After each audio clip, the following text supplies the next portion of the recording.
¿Qué tal, chicos? Muy buenas noches. ¿Qué tal? Muy buenas noches, ¿cómo están? Qué gusto de saludarlos. A ver, ¿se puede? Sí me escuchan, ¿no? Ya. Listo, muy bien. Disculpen la demora, tuve un inconveniente al llegar a casa, pero ya estamos listos para poder realizar más bien a continuación nuestro primer repaso, o mejor dicho, nuestra ya segundo reforzamiento. Y por otro lado, pues, vamos a ir teniendo en cuenta la revisión de los últimos temas que hemos estado viendo, sobre todo hasta desarrollo humano, porque ya lo de autoconocimiento lo hemos visto recién, pues, ¿no? Pero al menos los primeros temas, en lo que concierne en esta segunda parte, una revisión muy puntual para poder luego pasar al desarrollo de nuestro material práctico. Muy bien, para lo cual entonces vamos a continuación pues ya a revisarlo, ¿no? Muy bien, ya estamos compartiendo entonces pantalla, decíamos, y vamos a ir revisando ya perdón, la parte del repaso de los conceptos más importantes de lo que hemos estado viendo. Y vamos a empezar a continuación con lo que concierne hacia procesos afectivos. Recuerden que aquí vamos a tener en cuenta los conceptos o las palabras clave. Y es que cuando hablamos acerca de la afectividad, nos referimos a un proceso de carácter psicológico, subjetivo, en el que vamos a experimentar eh, aspectos agradables o desagradables, y van a verse expresados a través de la alegría, la tristeza, el enojo, entre otras. Y es aquí donde vamos a empezar entonces presentando a continuación acerca de los sentimientos. Y es que cuando hablamos acerca de los sentimientos, nos referimos hacia aquella experiencia que nosotros tenemos de larga duración y de baja intensidad. Y es que cuando hablamos acerca de los sentimientos, nos referimos sobre todo a condiciones en las que vamos a llegar a presentarnos sobre todo un valor por las actividades o por lo que llegamos a presentar hacia otras personas. Entonces, de tal manera que cuando hablamos acerca de esto, proviene de una evaluación que nosotros realizamos. Como por ejemplo, al momento de llegar a interactuar con otras personas, evaluamos cómo son, si son sinceras, son dinámicas, son personas que tienden a preocuparse por otras personas. Y todo eso es lo que se llega a presentar como una experiencia interna, una experiencia subjetiva. Eso van a llegar a ser los sentimientos.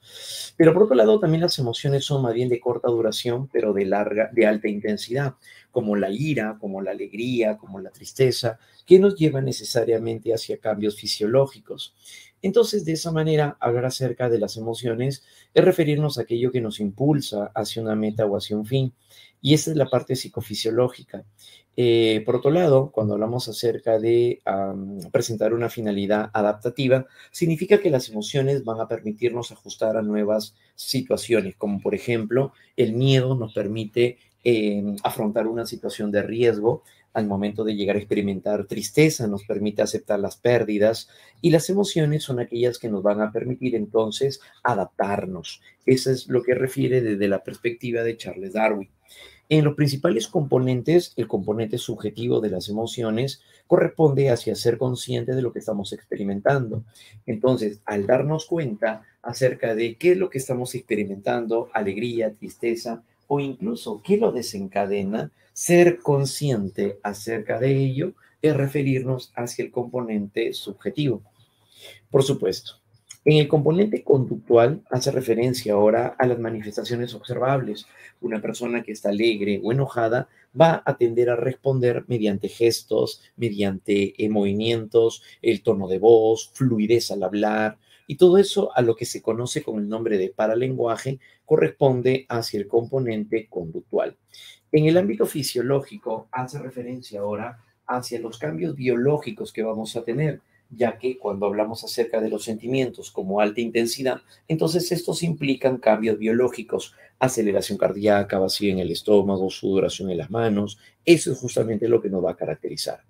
En el ámbito neurofisiológico, otra condición muy importante es que tenemos dos estructuras principales, una a nivel subcortical y otra a nivel cortical. A nivel subcortical se refiere al sistema límbico y aquí encontramos a dos principales elementos, la amígdala cerebral y el hipotálamo. Si hablamos acerca de la amígdala cerebral, Nos referimos entonces a la estructura que regularía nuestras respuestas fisiológicas, como por ejemplo la ira, el enojo, el miedo. De eso tiene que ver entonces también la amígdala cerebral. La amígdala, además, entonces es la que llega a ser, recordemos, la base biológica de la memoria emotiva, donde se van a encontrar almacenadas también este tipo de respuestas, ¿no? Afectivas. El hipotálamo, por su parte, va a ser la estructura biológica por la cual nosotros vamos a llegar a estimular o activar al simpático y al parasimpático. Si hablamos acerca del simpático y el parasimpático, tiene un valor muy significativo. Claro, ¿no? Entonces, el hipotálamo controla así la actividad del sistema nervioso autónomo, el sistema simpático y parasimpático también estarían participando en la par hacia el sistema endocrino. Todo esto es a nivel subcortical. Pero por otro lado, también participan neurotransmisores como la norepinefrina, la serotonina y GABA al momento de nosotros presentar cambios biológicos.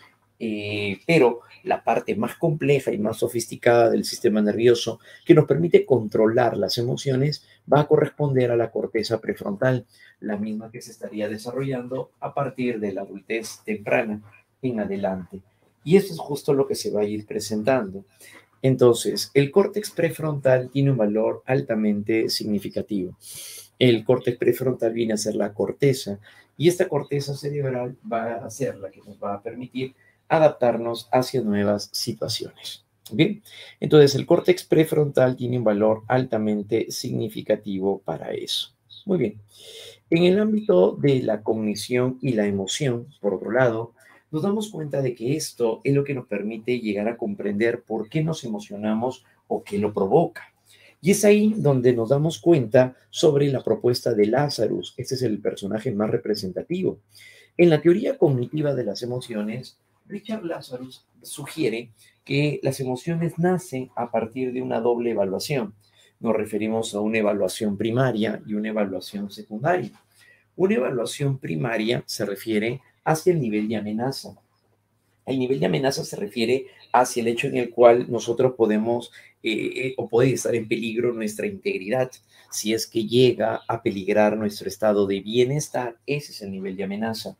En cambio, la capacidad de afronte está asociado hacia los recursos que nosotros podemos utilizar para poder así llegar entonces hacia la característica, pues, ¿no? De utilizar nuestros propios recursos para afrontar nuestros miedos, temores, entre otros. Entonces, este va a llegar a ser entonces un punto clave, ¿no?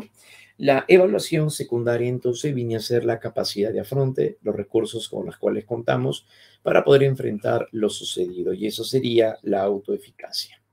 En los tipos de emoción nos damos cuenta que encontramos ahora a Paul Ekman.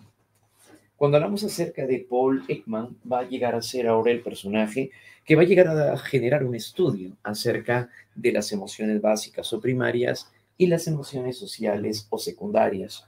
Así, las emociones básicas o primarias van a ser aquellas que van a ser de naturaleza innata, como el enojo, el miedo, la sorpresa, el asco, la alegría, los cuales pueden llegar a manifestarse incluso en personas ciegas y sordas de nacimiento, por lo cual se consideró que estos serían universales. En cambio, las emociones sociales o secundarias son aquellas que estarían surgiendo a partir del medio cultural o sociocultural, como por ejemplo la vergüenza, la culpa, el orgullo, los celos, van a llegar a ser aprendidos desde el punto de vista de Paul Ekman y por lo tanto van a estar dependiendo de la cultura. ¿Bien?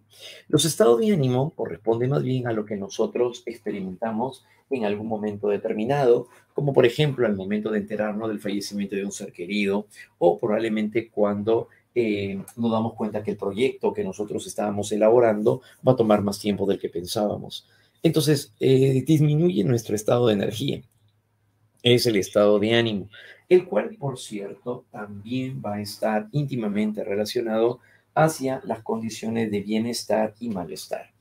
Entonces, los estados de ánimo tienen un valor muy significativo, claro, porque de eso se va a llegar a tratar, estados de ánimo. Cuando hablamos más bien ahora acerca de las pasiones, Las pasiones tienen un sentido bastante particular. Las pasiones comparten ahora la intensidad de una emoción, interpretando así subjetivamente las diferentes situaciones que se experimentan. Es aquí donde las pasiones van a ser experiencias de larga duración, pero de alta intensidad. Como por ejemplo, cuando nos referimos acerca de, por ejemplo, en este caso, ¿no? A altas pasiones como salvar una vida, lo que puede presentar un profesional también en su carrera, probablemente también incluso las personas que llegan a dedicarse a la investigación. Las bajas pasiones más bien son aquellas que están orientadas hacia el impulso, el deseo, y por otro lado puede gobernar la voluntad de las personas. Aquí, por ejemplo, nos encontramos a los vicios como el alcohol, las drogas o incluso también las obsesiones. Las personas que en algún momento llegan a obsesionarse entonces por alguien, ahí encontramos también dentro de este campo a las pasiones. Bien, entonces es ahí donde lo presentamos, ¿no? Por otro lado, también vamos ahora a referirnos, vamos a nuestra siguiente sección, donde habíamos tomado en cuenta las principales referencias en cuanto hacia la motivación, ¿no?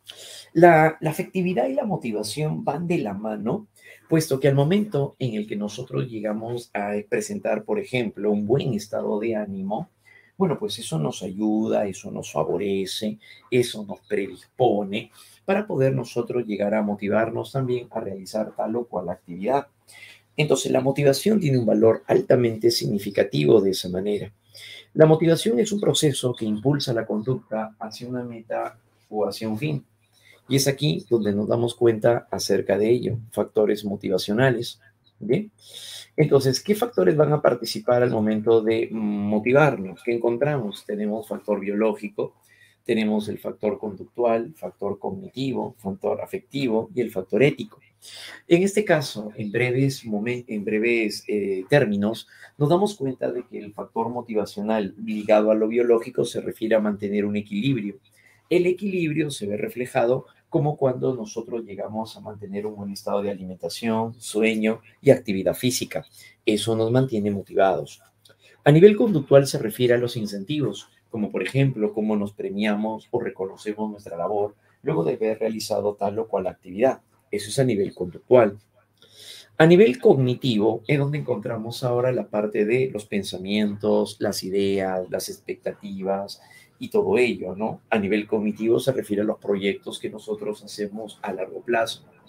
A nivel afectivo corresponde más bien ahora hacia los deseos, las pasiones, las emociones, los sentimientos.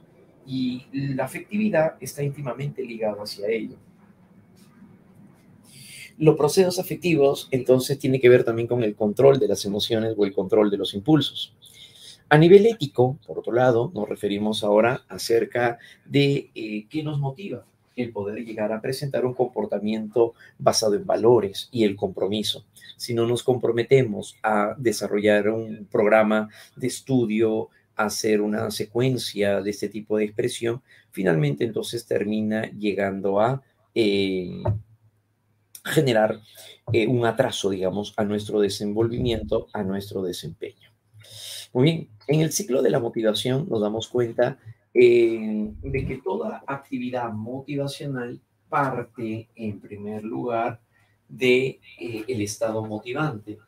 Y es que cuando hablamos acerca de un estado motivante, se refiere justamente hacia este campo. El estado motivante hace alusión o hace referencia hacia el estado en el cual nos encontramos en un estado de necesidad, como por ejemplo un desequilibrio energético, psicológico, como hambre, sentir hambre, por ejemplo. Nos permite luego hacer cosas, conducta motivada.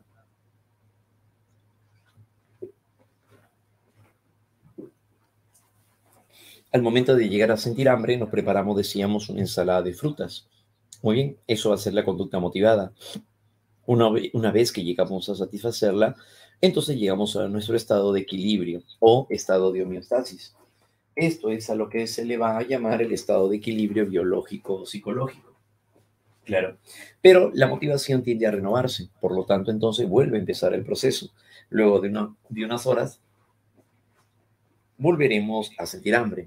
Luego de unas horas, volveremos a llegar también a elegir y a decidir.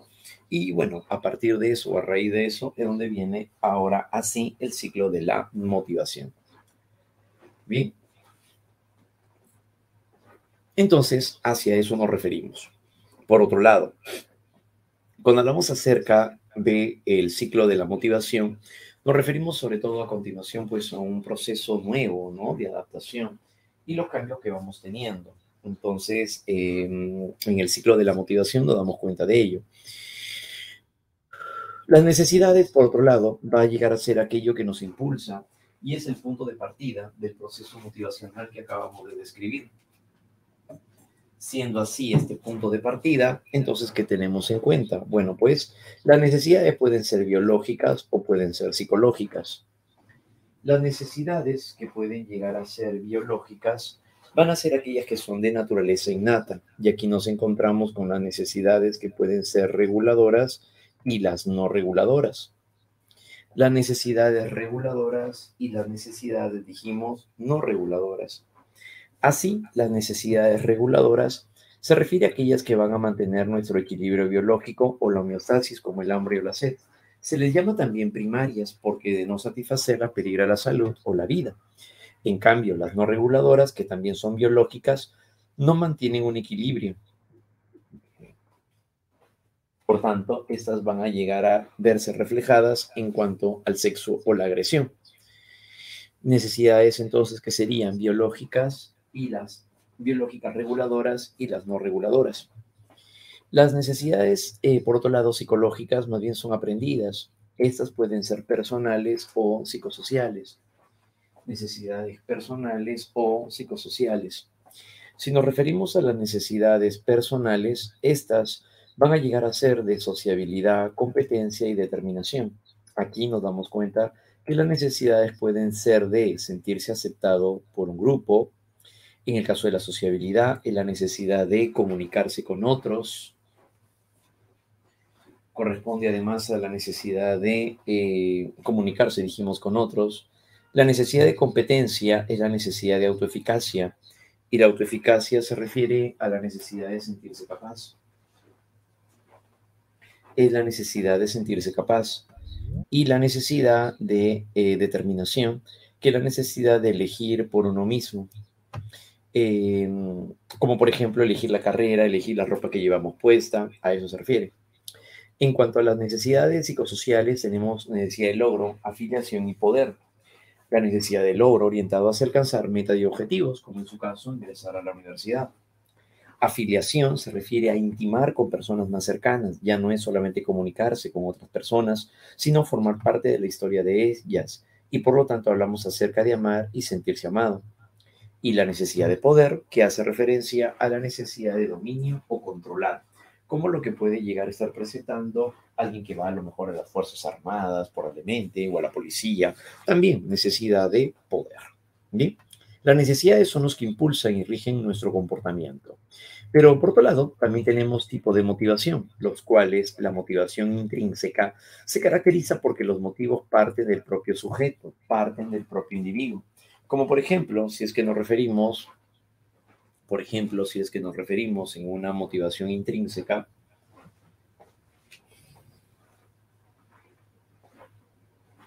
si es que nos referimos en este caso hacia lo que nos motiva vienen a ser los intereses, nuestros gustos, nuestras preferencias. Lo que nos motiva probablemente puede llegar a ser también la curiosidad, la necesidad del conocimiento. Pero si los motivos vienen de afuera, entonces nos referimos a una motivación extrínseca, como por ejemplo los incentivos. Aquí nos estamos refiriendo, si hablamos de incentivos,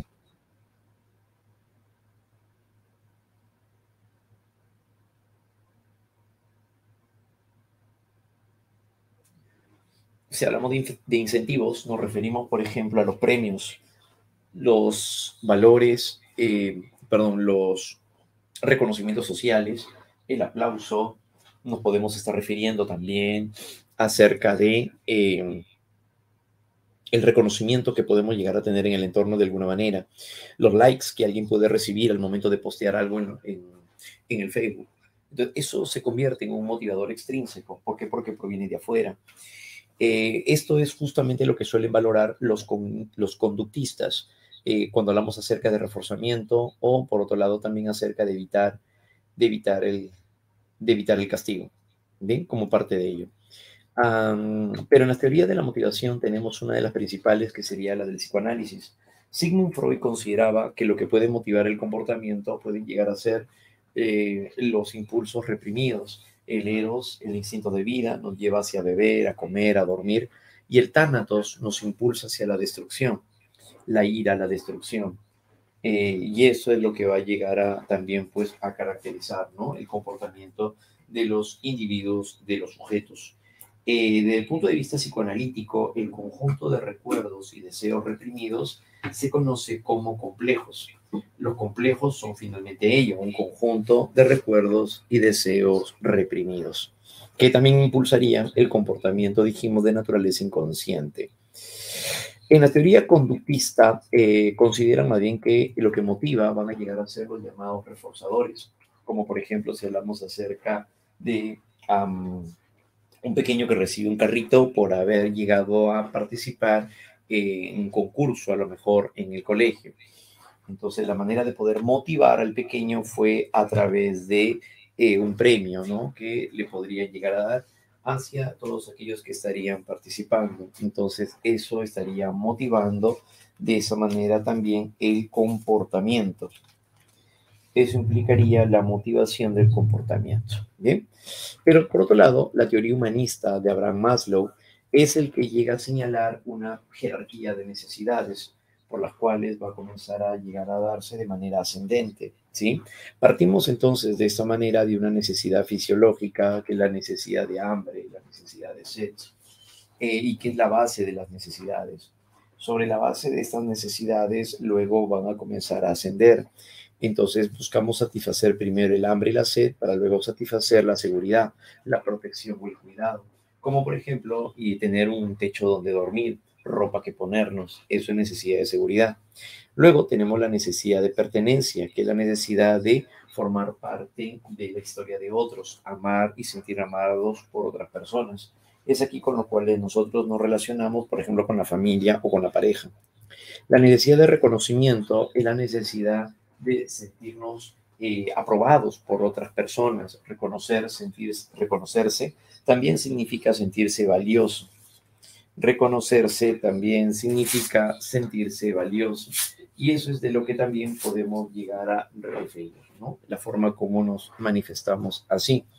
En la autorrealización es la necesidad de sentir el bienestar de nuestra propia existencia. Es cuando llegamos a lograr el nivel más alto del potencial humano. A eso se refiere, ¿no? Entonces, esto implicaría a partir de ello una necesidad potencial, ¿no?, de manifestar nuestro potencial humano.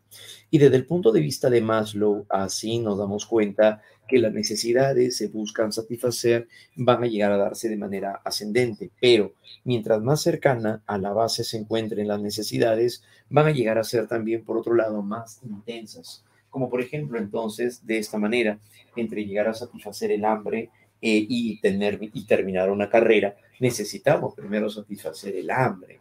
Las necesidades básicas van a llegar a ser principales, primeras en satisfacer, y luego otras que tengan que ver con un carácter más de tipo social. ¿Bien? Por lo tanto, entonces, mientras más cercana la base estén las necesidades, se volverán mucho más intensas. ¿Bien? De esa manera, ¿no? Ahora, por otro lado, estas expresiones que nosotros tenemos pueden llegar a mostrarse también de carácter aprendido, como a través de, vamos a ver, el enfoque conductista. Las emociones también podrían llegar a ser aprendidas, claro, como por ejemplo las fobias, los miedos irracionales que podamos llegar a tener también en algún momento determinado. Entonces es ahí donde nosotros llegamos a expresarlo de esa manera. Si hablamos acerca de un enfoque de naturaleza conductista, tenemos que el aprendizaje se da a través de un producto. Claro, ¿qué significa? Los conductistas consideran que el aprendizaje es el resultado de la experiencia.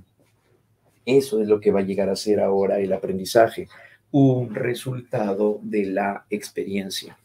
Entonces, de esta manera, ¿qué significa? Que al momento de llegar a presentarse el aprendizaje, entonces se va a llegar a dar a partir de ello. Estímulo-respuesta, ¿verdad? Producto de la experiencia. En el modelo que utilizan los conductistas es el ER, todo estímulo genera una respuesta. Pero los conductistas solo le dan valor a aquello que es observable, medible y cuantificable, decíamos. Claro, ¿por qué? Porque no se puede ver lo que está dentro de la mente del sujeto. Como por ejemplo, no podríamos considerar que parte del aprendizaje tiene que ver con la imaginación.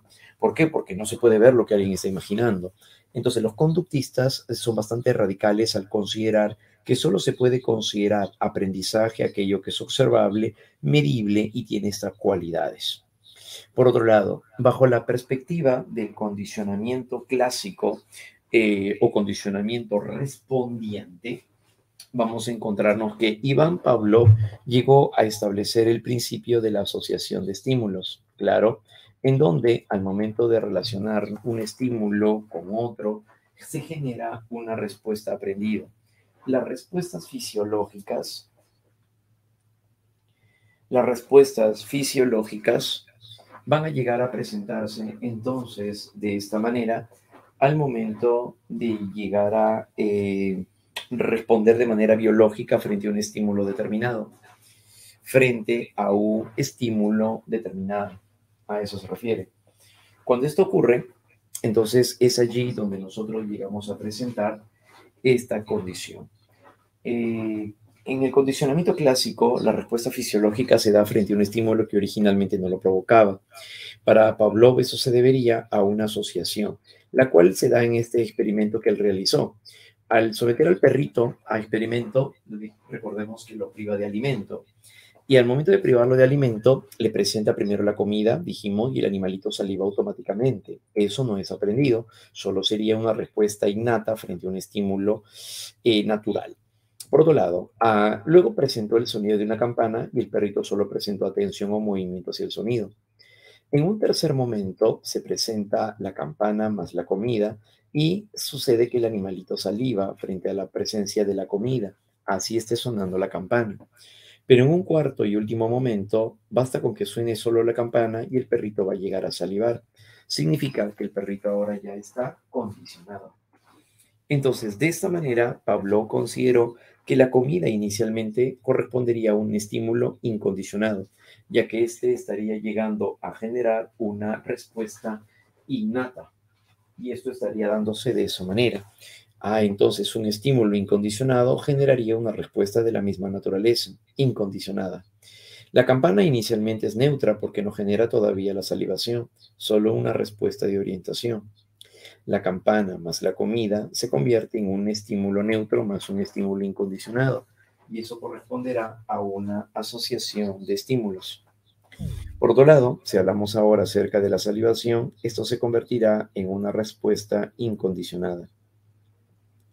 La campana, por otro lado, se convierte en un estímulo condicionado, y esto que genera una respuesta de salivación, lo cual será una respuesta condicionada. Finalmente, esta respuesta condicionada es la que va a ser la respuesta aprendida. Recordemos que las conductas aprendidas por condicionamiento clásico van a ser fisiológicas, van a ser biológicas. Bien, de esa manera. A diferencia del condicionamiento clásico, Skinner consideró que más bien el aprendizaje dependerá de de la consecuencia de la conducta. Como por ejemplo, al experimentar con ratas, descubrió que al momento de llegar a darle comida al roedor, este repetía la conducta de pisar una palanca. Pero si llegaba a mordisquear la caja, entonces Skinner le pasaba corriente y la rata dejaba de mordisquear. Entonces, dependiendo de la consecuencia que tenga un comportamiento, este aumentará la probabilidad de que se pueda llegar a dar o disminuya. A la primera se le llamará reforzamiento y a la segunda se le llamará castigo. Entonces, siendo así, él plantea el modelo de la triple relación de contingencia. La triple relación de contingencia corresponde al estímulo discriminativo, respuesta operante y estímulo consecuente. De ser así, el estímulo discriminativo corresponde hacia el momento o el aspecto previo, la condición previa.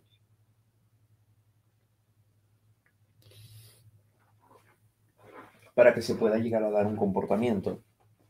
Entonces, de esta manera, tenemos que el estímulo discriminativo va a ser el hecho de que la mamá de Camilita le dice que luego de jugar guarde sus juguetes donde corresponde.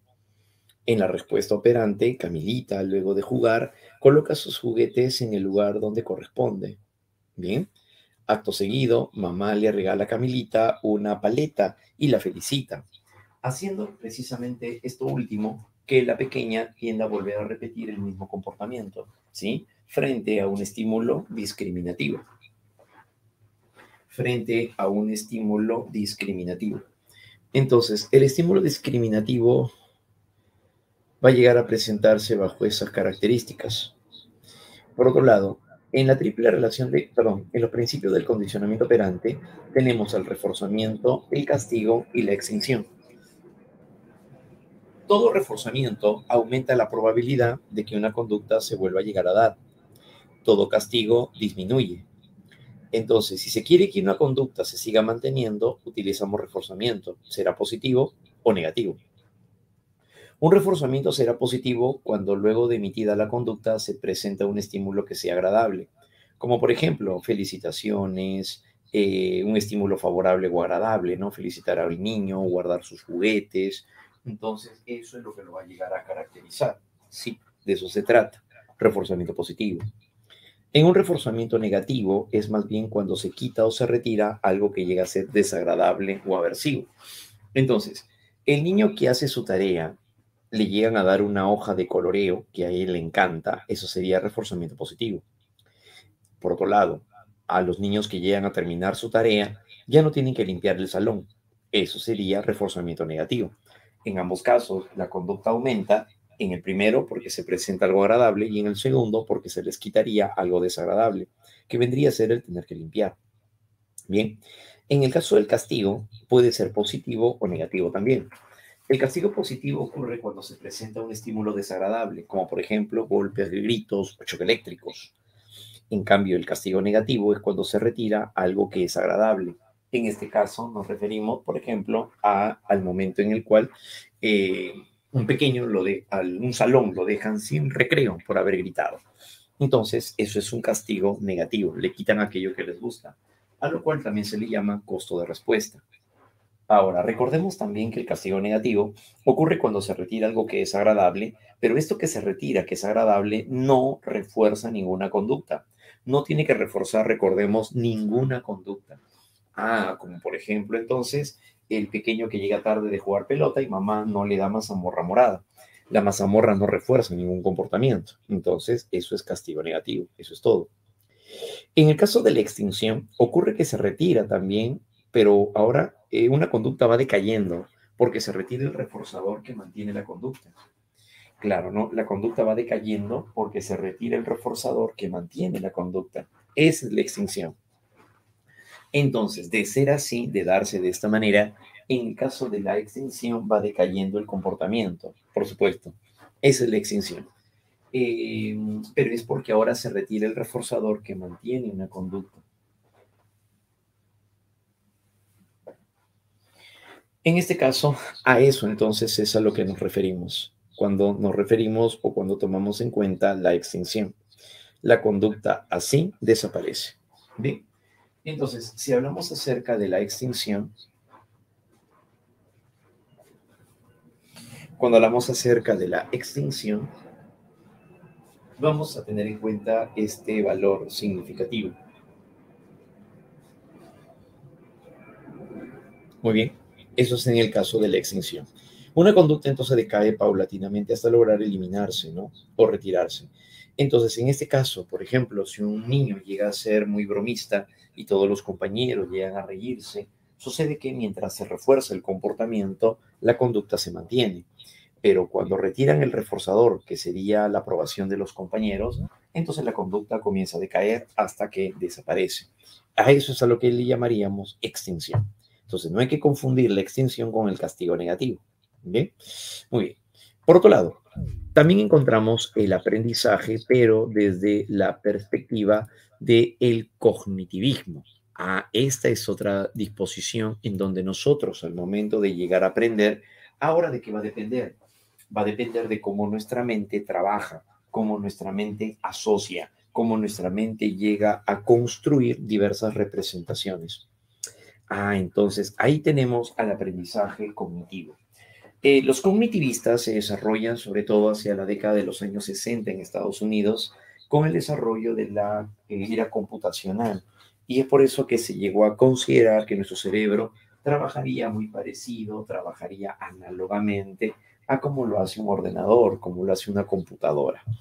El enfoque cognitivista llega a considerar entonces eso como parte del procesamiento de la información. El aprendizaje entonces se vuelve un proceso pero interno.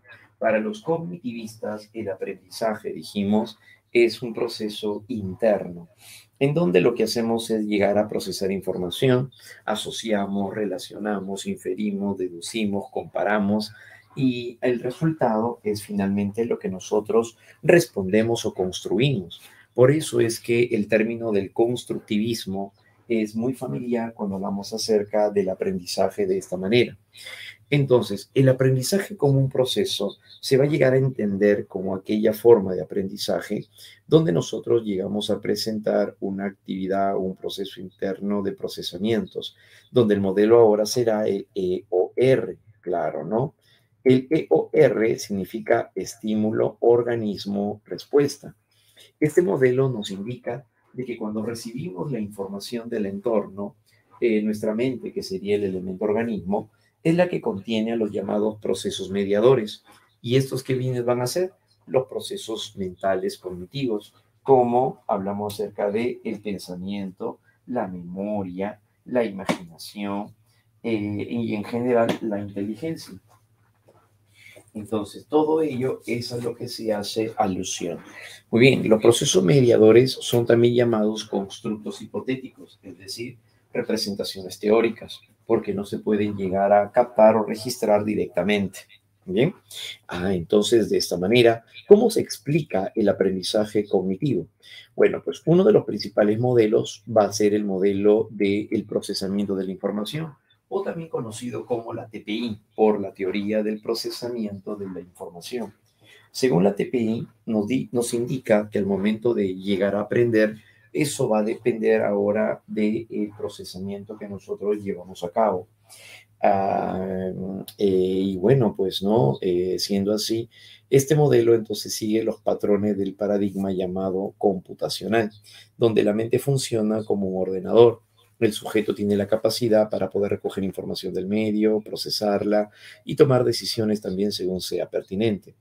Sus primeros estudios se fundamentan en la teoría del multialmacén de Atkinson y Shiffrin, el cual además explica cómo la información se recibe y se procesa a nivel de memoria y cómo se va transfiriendo también, por cierto, la información. Entonces, cuando nuestra mente llega a procesar información, de ir pasando de repetir y repetir sin sentido hasta llegar a un nivel más complejo y más elevado de información, eso es a lo que se va a llegar a estar refiriendo. Entonces, el modelo del procesamiento de la información va a tener un valor muy significativo, en el cual nosotros va a depender de cómo procesamos, el nivel de procesamiento que tengamos, de eso dependerá nuestro aprendizaje en sí. En el aprendizaje por insights tenemos ahora a Kohler, y Kohler señala que en el aprendizaje por insights el todo es más que la suma de sus partes. Como por ejemplo en este caso, al momento de aprender, lo que hacemos es formar organizaciones. Lo que hacemos es formar organizaciones. Entonces, eso es justamente lo que estamos presentando. Bien. Por ese lado, entonces, hablar acerca de los monitos que estamos viendo en este caso, Kohler llegó a considerar que al momento de asociarlos o relacionar los elementos que están cerca, podemos llegar finalmente a construir nuevas representaciones. Hacen insights cuando los monitos llegaron a asociar las cajas y luego descubrieron la conexión para alcanzar los plátanos. Ese descubrimiento se le llama aprendizaje por comprensión súbita. El aprendizaje por comprensión súbita, eso es justamente el insight. Entonces, si el maestro le deja algunos acertijos a sus estudiantes para que ellos puedan llegar a relacionar, puedan juntar los elementos y dar con una solución, entonces se está aplicando el aprendizaje por insight. Y el aprendizaje por insight, entonces, tiene un valor muy significativo para todo esto que estamos refiriendo. Bien, entonces, la teoría del aprendizaje de Kohler va a llegar a conocerse como la teoría del insight, ¿no? Donde el cual señala que la solución de problemas está relacionado a la estructura perceptual de la situación que presenta el sujeto, descubriendo así nuevas organizaciones. ¿Bien? Entonces, esto justamente es lo que se va a llegar a presentar, ¿no? El aprendizaje por insight. En el aprendizaje por descubrimiento de Brunner, nos damos cuenta que en el aprendizaje por descubrimiento de Brunner hace alusión hacia el hecho en el cual se presenta un aprendizaje por descubrimiento, pero esto se da por investigación, donde el método que él valora es el método inductivo, donde aprender es aprender inductivamente, yendo así de lo particular hacia lo general. Esto significa entonces que vamos de ejemplos, situaciones o casos particulares hacia poder comprender leyes, teorías o incluso conceptos. Al momento de presentar entonces esta manera de aprendizaje, es eso a lo que se le va a llamar aprendizaje por descubrimiento. Bien, entonces, en este caso, Brunner considera que el aprendizaje implica un proceso de investigación.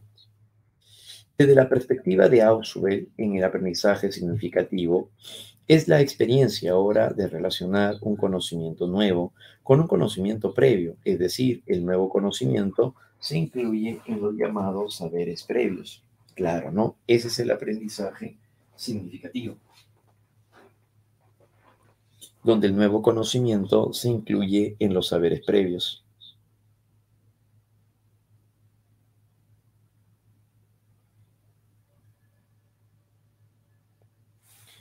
Sobre la base de ello, entonces, se llega a utilizar estrategias como la conocida lluvia de ideas, al momento en el cual el maestro le pide a los estudiantes qué es lo que ellos conocen sobre lo que es la fotosíntesis o una idea general de lo que entienden por fotosíntesis. Lo que está haciendo es llegar a utilizar este recurso. Entonces, al momento de considerar este recurso de activar los saberes previos, luego él introducirá así al nuevo conocimiento. Así es como llegará a introducir al nuevo conocimiento. Bien. En el aprendizaje observacional de Albert Bandura, el aprendizaje se produce más bien por imitación de modelos. Llegamos a observar un modelo, atendemos, retenemos y luego reproducimos lo aprendido. La retroalimentación corresponde cuando nuestro comportamiento notamos que se asemeja mucho a la del modelo y por lo tanto eso motiva el comportamiento, por eso se llama retroalimentación. Cuando notamos que nuestro accionar se asemeja mucho a la del modelo, entonces aumenta la probabilidad de que se siga dando. Bien, por esa razón entonces es donde nos encontramos con esta característica. En el aprendizaje metacognitivo de Flavel, nos damos cuenta a continuación de que se refiere ahora a la capacidad de evaluación y regulación de los propios procesos y productos cognitivos, como por ejemplo a qué se refiere ser consciente de cómo aprendemos. Cada quien es capaz de poder llegar a descubrir cómo procesa mejor la información y de ser así, allí es donde nos encontramos con el aprendizaje metacognitivo. Ser consciente de lo que procesa nuestra mente, a eso se va a referir. Bien, aprender significa que aprendemos acerca de nosotros mismos. Aquí empleamos estrategias como la planificación, supervisión y evaluación, antes, durante y después. En el antes uno planifica el horario, las horas de estudio, mejor dicho, la tarea que se va a dar y por otro lado la estrategia para aprender. En la supervisión es el durante la actividad. Una vez que ya tenemos planificado qué vamos a hacer y en qué momento aplicarlo, ahora lo llevamos a la práctica. Al momento de ejecutarlo, al momento de llevarlo a la práctica, es ahí donde se presentará ahora la supervisión. La supervisión entonces tiene que ver ahora dentro de este campo, donde consiste en verificar la cantidad y la calidad en el avance del aprendizaje, detectar los factores que potencian o interfieren también en el aprendizaje, ¿no? Existir deficiencias en el proceso de aprendizaje, se deberá también regresar a la planificación. En cuanto a la evaluación, consiste en comparar los resultados obtenidos con los objetivos de aprendizaje planificados inicialmente. Entonces, es ahí donde se presentaría la estrategia. Pero, por otro lado, si hablamos acerca de un aprendizaje autorregulado, un aprendizaje autorregulado va a estar íntimamente ligado hacia lo siguiente. Un aprendizaje autorregulado corresponde hacia ser capaz de poder llegar a establecer no solamente la metacognición, sino también la automotivación y el autocontrol emocional. Si juntamos, si unimos a la metacognición, si agregamos a la metacognición la capacidad para podernos impulsar nosotros mismos a poder aprender y también controlar nuestras emociones cuando nos frustramos al no alcanzar lo que esperamos en algún momento dado, entonces ahora estamos frente al aprendizaje autorregulado. Recordemos que el aprendizaje autorregulado es la integración de la metacognición más la motivación y la afectividad. Bien, de esa manera. En el aprendizaje cooperativo, Johnson y Johnson le dan sumo valor ahora a poder llegar a interactuar a nivel social con otras personas. El aprendizaje cooperativo corresponde hacia el momento en el cual nosotros nos relacionamos con el entorno. El aprendizaje cooperativo tiene ahora ese valor. Al momento de relacionarnos o de interactuar, el aprendizaje cooperativo va a llegar a centrarse entonces a la forma como nos relacionamos con el entorno social. Por lo tanto, compartimos con otros individuos, donde aprender significa el hecho de poder llevar a cabo una redirección.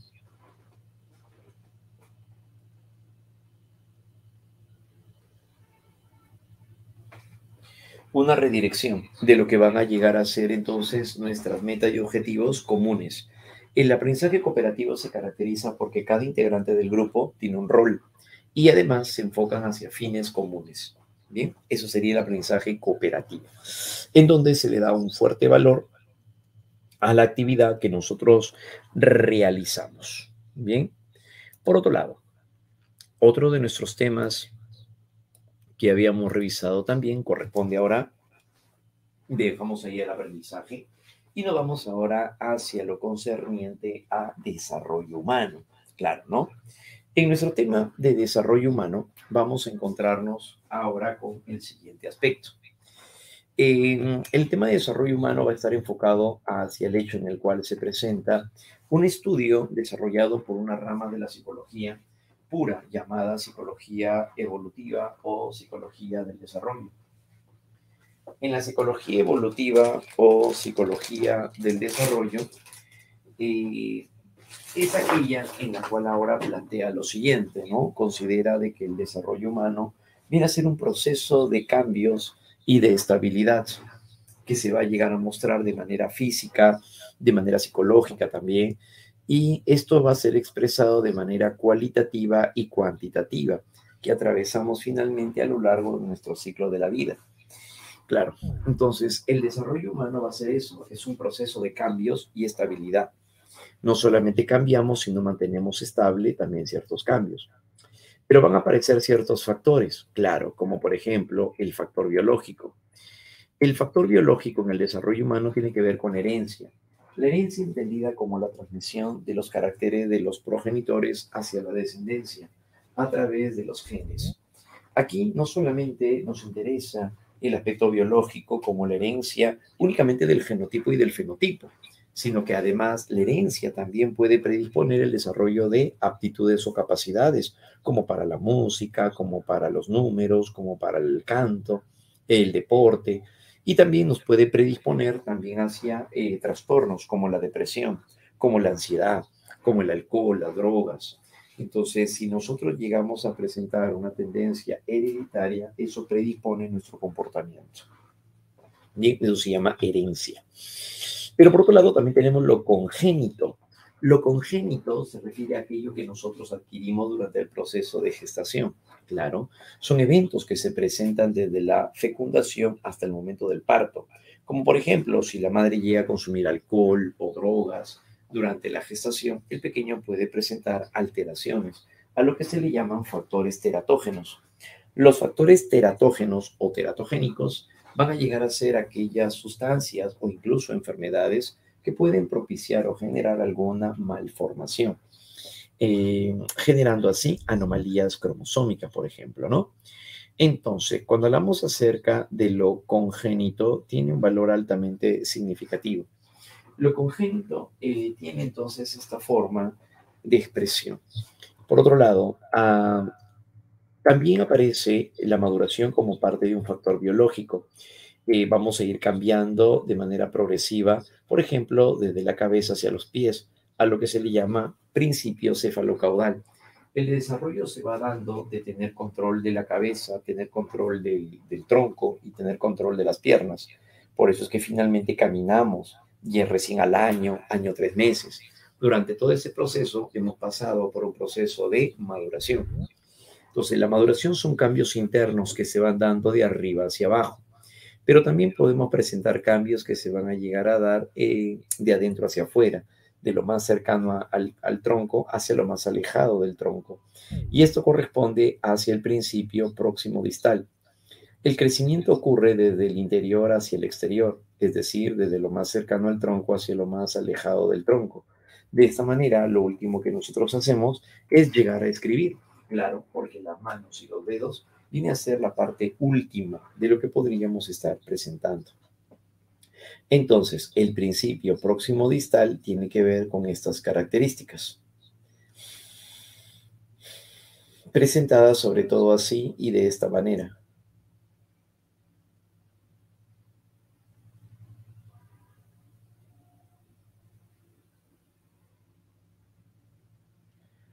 En cuanto a la maduración, tiene ese valor.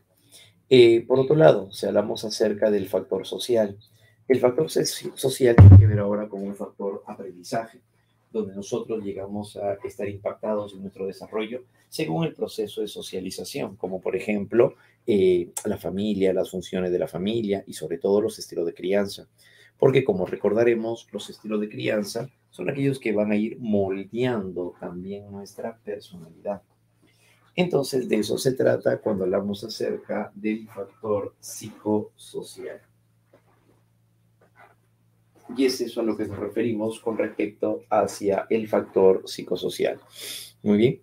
Entonces, ahí es donde participan, dijimos, de forma relevante y de manera significativa, pues, ¿no? Claro.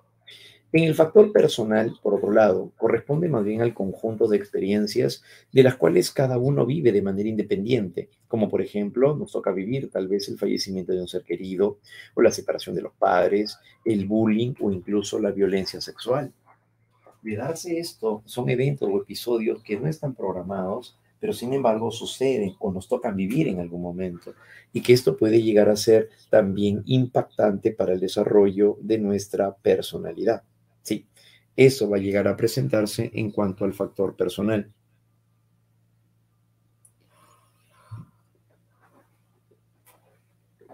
De esa manera, sobre todo, también significativa.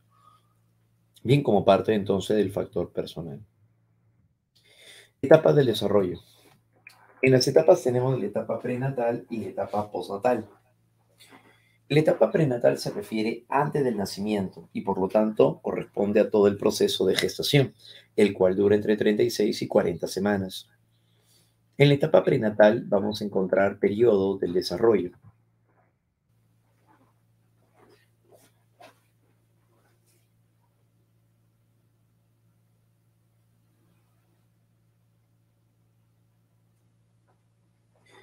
De esta manera entonces nos damos cuenta acerca de lo siguiente. Cuando hablamos acerca del periodo cigótico, es donde se forma el huevo cigoto y luego este se implanta en el útero. Además que durante este primer periodo de la etapa prenatal se van a llegar a formar las capas germinales, como el ectodermo, el endodermo y el mesodermo. Capas que más adelante darán origen a los órganos y sistemas. En el periodo embrional es donde se produce la organogénesis, es decir, la formación de los órganos y sistemas. Y aquí se estaría dando el periodo crítico. Aquí se estaría presentando el denominado periodo crítico. Claro, ¿no? Entonces ahí donde nos encontramos con estas características o periodo crítico, ¿ya? Periodo embrional. Periodo crítico porque, como ya sabemos, los agentes teratógenos pueden participar aquí y por lo tanto generar alteraciones o malformaciones. El periodo fetal corresponde más bien desde la octava o novena semana hasta el nacimiento. Es aquí donde nos damos cuenta acerca de esto. El periodo fetal va a corresponder ahora hacia el hecho mediante el cual vamos a presentar el proceso de maduración. ¿Por qué? Porque ya se formaron los órganos y sistemas. Ahora lo que falta solamente es el hecho de poder llegar a madurar, ¿no? O sea, van cambiando. Entonces el periodo fetal, perdón, va a estar enfocado hacia el hecho de poder llegar a madurar los órganos y sistemas que ya se formaron. En la etapa postnatal empezamos ahora con la infancia, de 0 a 3 años. Durante esta etapa, luego del nacimiento, el individuo va a llegar a presentar cambios físicos, como por ejemplo el desarrollo o manifestación de actos reflejos. En este caso nos referimos, por ejemplo, al reflejo de búsqueda.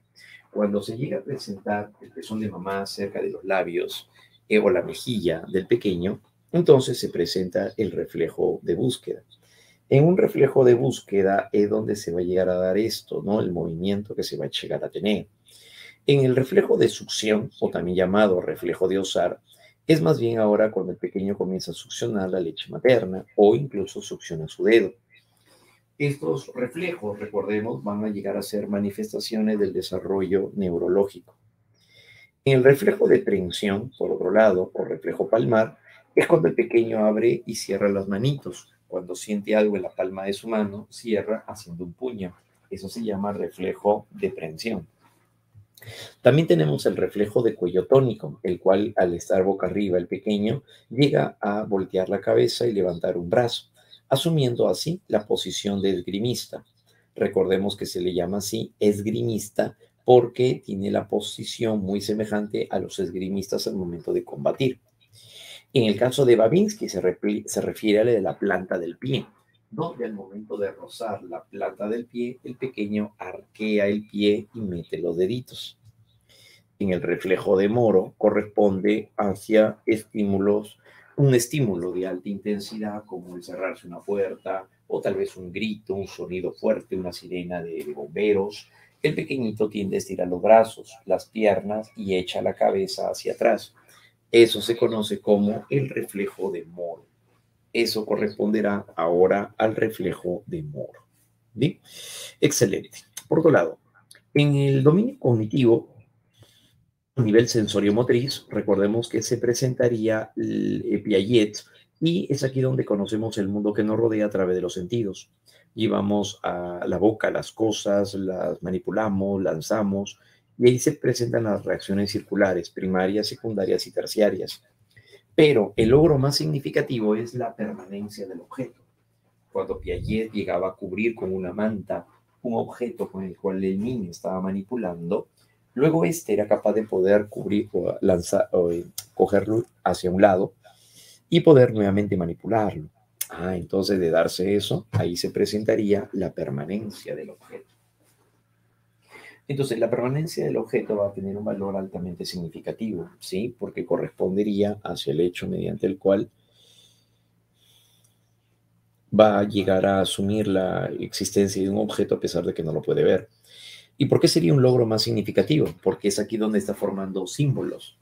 Para Piaget, los símbolos vienen a ser la construcción o la elaboración de representaciones. Claro, eso vendría a ser en cuanto a la permanencia del objeto. En el dominio cognitivo nos encontramos con el estadio preoperacional, el cual se va a dar de 2 a 7 años. Y también tenemos a la imitación diferida y juego simbólico e imitación diferida. En el juego simbólico, recordemos que es aquí donde se van a llegar a utilizar objetos que simulan la realidad. Y en la imitación diferida es porque se repite la conducta de un modelo. Claro, ¿no? Ahora, eso no significa que solamente aquí va a ser, ¿no? No, esto se puede llegar a mantener todavía, ¿no? El juego simbólico y la imitación diferida durante todo este estadio. Por otro lado, en el dominio psicosocial surge el apego, que viene a ser el vínculo psicológico entre el infante y la persona que lo cuida. Cuando la persona que lo cuida llega a cubrir o satisfacer las necesidades del infante, entonces éste va a llegar a desarrollar confianza frente al medio, frente a sí mismo, frente al entorno. Pero si no satisfacen sus necesidades, puede llegar a desarrollar un apego inseguro. ¿Y esto qué es? Desconfianza frente al medio y también hacia sí mismo, ansiedad y desequilibrio. Entonces, el apego va a llegar a darse de esa manera, apego seguro y un apego inseguro, bien, como esa forma. Desde el punto de vista también de Erik Erikson, consideraba este neopsicoanalista que van a llegar a darse a lo largo de todas las etapas del desarrollo conflictos, de las cuales se busca que se logre un equilibrio, pero de no darse un equilibrio puede impactar ello en el desarrollo de la personalidad. En este caso nos referimos, por ejemplo, a confianza frente a desconfianza. En este primer conflicto, el pequeño busca que satisfagan sus necesidades, el hambre, la sed o el sueño, la protección o el cuidado. Pero si no satisfacen ello, el pequeño puede desarrollar desconfianza frente al entorno. Necesitan desarrollar ahora un equilibrio entre la confianza y la desconfianza, ¿no? Lo que les permite desarrollar así relaciones íntimas en sí. Autonomía frente a vergüenza y duda es aquí donde más bien el individuo logra una estabilidad. Eso es a lo que se refiere, ¿no? Cómo se logra así una estabilidad. En el caso de la autonomía, corresponde al desarrollo de conductas, entonces, voluntarias, como por ejemplo caminar. El entrenamiento para el control de esfínteres es un paso importante también hacia la autonomía y el autocontrol. Además de que el desarrollo del lenguaje también contribuye hacia autonomía. Entonces, para eso es lo que nos damos cuenta, voluntarias como caminar, el control de los esfínteres, que es dejar el pañal, y el lenguaje, que es cuando empieza a hablar. Entonces, esto precisamente genera mayor autonomía, es decir, lo vuelve más independiente. Pero de no desarrollar esta autonomía, puede desarrollar vergüenza, cree que no podría hacerlo a lo mejor. Entonces comienza a dudar también incluso de sí mismo. Por otro lado, durante la niñez temprana, ahora de 3 a 6 años, estamos ahora en un desarrollo físico como la llamada lateralidad, que significa que el pequeño llega a tener ahora la dominancia hemisférica. Y si hablamos acerca de una dominancia hemisférica, se refiere a poder dominar ya sea la mano derecha o la mano izquierda, eso se llama lateralidad. Y a partir de esto podemos también desarrollar habilidad motriz fina o habilidad motriz gruesa. Si hablamos acerca de una habilidad motriz fina, es poder llegar a manipular elementos, objetos, desarrollamos manos y dedos. Y si hablamos acerca de una habilidad motriz gruesa, se refiere hacia brazos y piernas.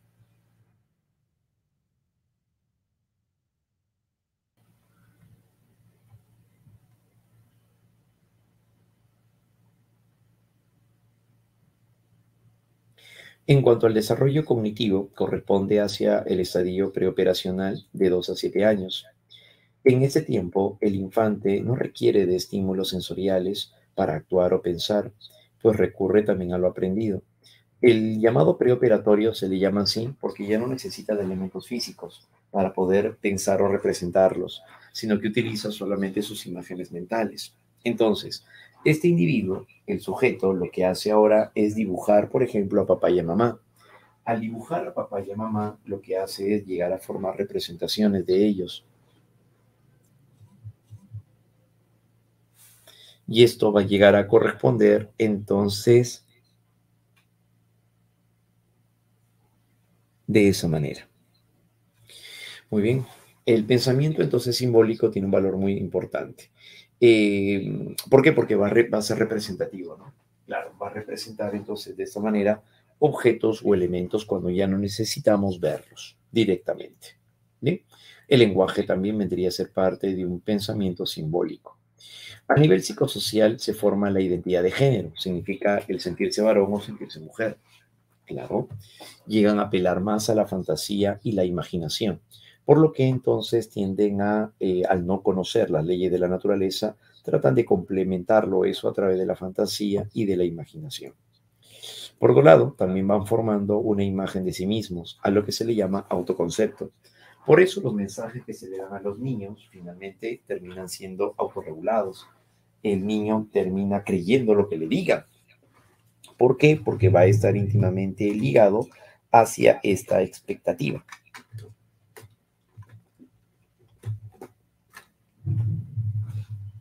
Entonces, el autoconcepto corresponde a la autoimagen, que es lo que la persona ha llegado a construir acerca de sí mismo. Por otro lado, del punto de vista de Erickson, se produce la iniciativa frente a culpa. Iniciativa porque tiene la predisposición de poder empezar algo nuevo, pero lo que empieza puede que no lo termine adecuadamente y por lo tanto tiende a romper las cosas, ¿no? Entonces, iniciativa frente a culpa. Iniciativa frente a culpa. De esta manera, si hablamos acerca de una iniciativa, es emprender situaciones nuevas, pero cuando no sale como espera, entonces desarrollaría la culpa. Bien, iniciativa frente a culpa. Por otro lado, también tenemos ahora en el caso de la niñez intermedia. La niñez intermedia es aquella que se va a llegar a desarrollar ahora de 6 a 12 años. Durante esta etapa es donde el individuo va a presentar cambios físicos, como por ejemplo las niñas presentan el desarrollo mamario, decíamos, por lo cual tienden a usar ya formadores. Se presenta también la acumulación de tejido graso en las caderas, lo cual hace también que se ensanchen. Y comienza a cambiar el cuerpo también de esa forma, ¿no?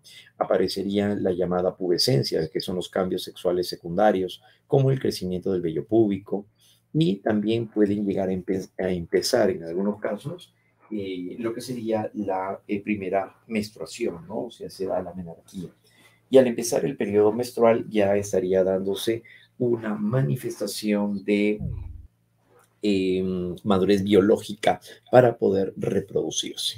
En el caso de los niños, sus cambios van dándose a través del aumento del tamaño de los testículos. También aumenta el tamaño del pene, comienza la producción de esperma, claro, ¿no? Y aparece también, por otro lado, el vello púbico, facial y axilar. Estos cambios van a permitirles, sobre todo, también ingresar hacia la pubertad. Claro. Entonces, de esta manera, los cambios que se van dando hacia finales de la niñez intermedia van a ir caracterizando este campo.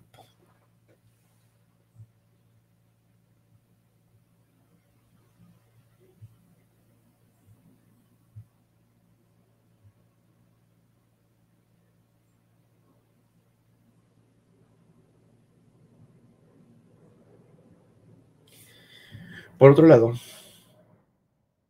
en el dominio cognitivo, nos damos cuenta también de las operaciones concretas, según Piaget. Y en las operaciones concretas es en donde llegamos a manipular elementos físicos. Clasificamos, seriamos y tendemos a ordenar elementos. En las operaciones concretas se supera el estadio anterior, por lo tanto aquí hay reversibilidad y hay conservación de la materia. Estar en las operaciones concretas es llegar a realizar una operación lógica e inductiva, pero tiene sus limitaciones, claro, como por ejemplo todavía no es capaz de abstraer, todavía no es capaz de poder inferir o deducir de manera compleja. Uh-huh. Eso se da en las operaciones concretas. En el ámbito psicosocial, por otro lado, se da la laboriosidad frente a la inferioridad. Desde la perspectiva de Erickson, el llegar a ser laborioso significa que busca poner a prueba también sus habilidades. Eso es ser laborioso. Busca ser diligente, quiere realizar múltiples actividades, pero si no lo logra, puede compararse con otros niños y se puede sentir inferior. Cuando se siente que no es apreciado, no es reconocido, también puede llegar a sentirse inferior. Eso corresponde hacia el dominio de carácter psicosocial.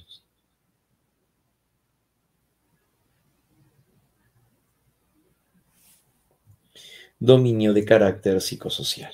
Bien, bien. Por otro lado, también tenemos a continuación lo correspondiente hacia la etapa donde se producen los cambios que vamos a ir teniendo en cuanto ahora a la adolescencia. Recordemos que la adolescencia es un concepto de naturaleza cultural. ¿Eso qué significa? Que no se va a llegar a presentar en todos en sí, sino que es lo que se asume, lo que se adopta en Occidente. Para otras culturas no existe en sí la adolescencia, sino se lleva a cabo un ritual con el cual se llega a dar la trascendencia de niñez hacia la adultez, como lo que veíamos en el caso del CEPIC o la circuncisión, por ejemplo, ¿no? Que lo realiza la tribu Ukusu en Kenia. Entonces, esto, por ejemplo, van a llegar a ser manifestaciones de rituales llevadas a cabo por algunas culturas que no adoptan la adolescencia, sino como un rito donde a través de este se llega a vivir ya como adulto o se empieza a vivir como adulto. Bien, entonces de eso se trata, ¿no? La adolescencia entonces va a tener una forma muy peculiar. Para los occidentales, la adolescencia, ser adolescente, es una etapa de transición entre comenzar a dejar de ser niños para ser adultos y es un proceso de aprendizaje y sobre todo también altamente adaptativo. Al margen de las referencias históricas, las edades, las referencias y la variabilidad cultural, en nuestra sociedad el propósito de esta etapa es formar una identidad y prepararse para la vida adulta. Claro. Entonces, es durante esta etapa de la adolescencia donde se busca forjar una identidad. Y una identidad significa saber quiénes somos, saber qué queremos, saber qué deseamos para el futuro. En el ámbito físico, se produciría ya al final de la pubescencia, que sería la pubertad. Los cambios sexuales secundarios previos a la pubertad corresponden al crecimiento del vello púbico, vello axilar, entre otros. Pero ya llegar a la pubertad propiamente dicho es presentar cambios que ellas van a iniciar. Como por ejemplo decíamos en este caso, actúa la FSH, la hormona folículo estimulante. Esta hormona, liberada por la pituitaria, estimula a los ovarios a la producción de óvulos maduros. Al momento de llegar a producirse o liberarse un óvulo maduro, este se destruye, produciendo así un sangrado, lo que se conocerá como la menstruación. Entonces, al darse la primera menstruación, nos referimos a la llamada menarquía. Claro, ¿no? Entonces, cuando los cambios sexuales, también los estrógenos, estimulan el crecimiento de los genitales y el desarrollo de los senos, lo cual también van a llegar a ser otro tipo de hormonas que también impactan en el desarrollo. ¿Ve?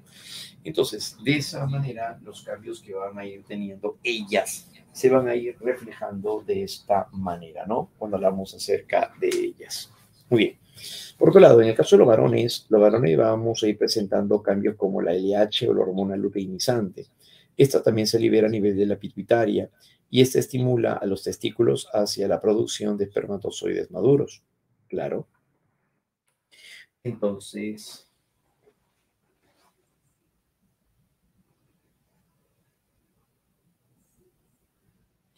es ahí donde nos encontramos con esta predisposición, ¿no? Varones. Los espermatozoides maduros, precisamente, es como lo que estamos viendo. En el dominio cognitivo, vamos a tener en cuenta ahora acerca del estadio de las operaciones formales. Desde los 12 años en adelante, vamos a tener en cuenta ahora el hecho mediante el cual vamos a presentar esto, ¿no? El pensamiento lógico. El individuo es capaz de realizar inferencias, es decir, razonamientos, y es capaz de poder llegar a presentar también situaciones hipotéticas o probabilísticas. Entonces, el adolescente podría ser capaz de poder llegar a señalar qué probabilidad es que ocurra esto o aquello o lo otro. Eso sería un pensamiento probabilístico. El pensamiento lógico tiene que ver con el uso de un razonamiento, ¿no? La estructura con la cual nosotros dirigimos también parte de nuestro actuar. Entonces, de eso se trata cuando hablamos acerca del pensamiento lógico. Por otro lado, también tenemos el razonamiento hipotético deductivo. En el pensamiento o razonamiento hipotético deductivo es cuando somos capaces de poder elaborar hipótesis, poder llegar a deducirlos y llegar a conclusiones. El razonamiento así hipotético deductivo entonces va a tener ese valor. En el razonamiento hipotético deductivo se formula una hipótesis, pero luego se deduce un hecho que se pueda confirmar de manera experimental. Entonces, ese es el razonamiento hipotético deductivo. En el llamado lenguaje metafórico o lenguaje simbólico, es el tipo de lenguaje donde más bien se va a llegar a formar, se va a llegar a elaborar interpretaciones, como por ejemplo el momento de leer un texto filosófico.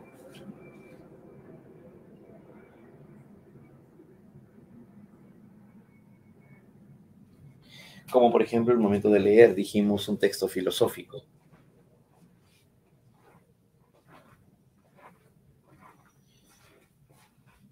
Al momento de llegar a leer refranes, al momento de leer un poema, estamos llegando a utilizar representaciones. Entonces, al momento de llevar a cabo esto, es a lo que se le llama lenguaje metafórico o simbólico en sí. Por otro lado, también tenemos hacia el egocentrismo racional. Al momento de referirnos ahora hacia el egocentrismo racional, nos damos cuenta ahora de David Elkind.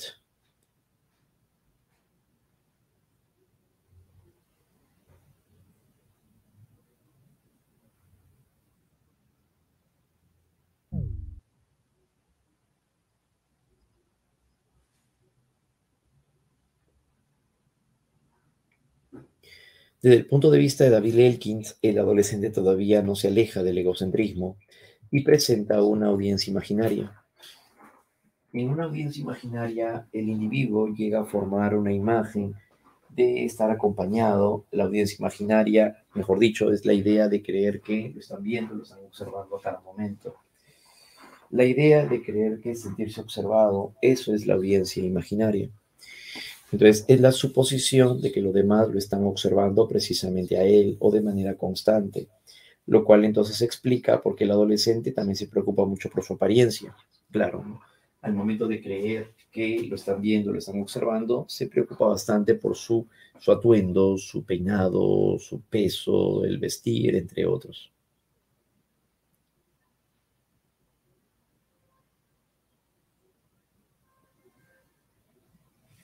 Pudiendo entonces, si esto llega a ser muy pronunciado, la persona se preocupa demasiado por esto, finalmente estaría presentando así autoestima en casos, perdón, dificultades en la autoestima, complicaciones patológicas.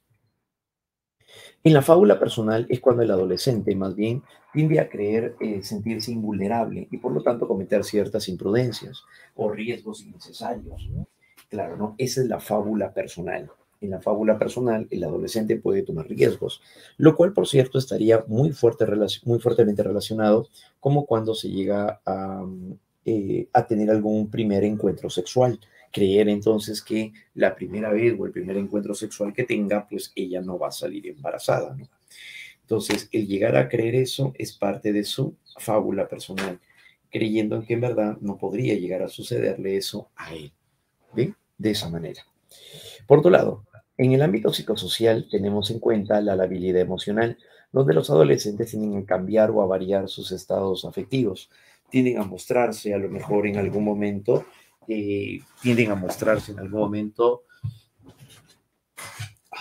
más calmados, pero también por otro lado pueden reaccionar de manera irritable, de manera irascible, luego se les pasa, se resiente y bueno, presentan cambios de esa naturaleza. La afectividad sexualizada es que aparece el vínculo de la amistad, pero también el gusto y la atracción, lo cual hace que se formen los primeros encuentros amorosos. La necesidad de pertenencia es lo que hace que se formen grupos y la necesidad de formar parte de la historia de otros. En cuanto a la búsqueda de la identidad, consiste en que se desarrolla más bien un autoconcepto, se busca concretar quiénes somos, pero también, por otro lado, la elaboración del proyecto de vida. Al momento de presentar la elaboración o la construcción de un proyecto de vida, significa elaborar algo a futuro. Claro, ¿no? La elección vocacional, existe una preocupación entonces para el futuro, que es lo que queremos emprender, obviamente, a partir de nosotros, ¿no? En adelante. Esa es la elaboración del proyecto de vida. Muy bien. Por otro lado, también tenemos un dominio de naturaleza psicosocial, donde se da la identidad frente a la dispersión de roles. Aquí es donde Eric Erikson considera que la identidad va a consistir más bien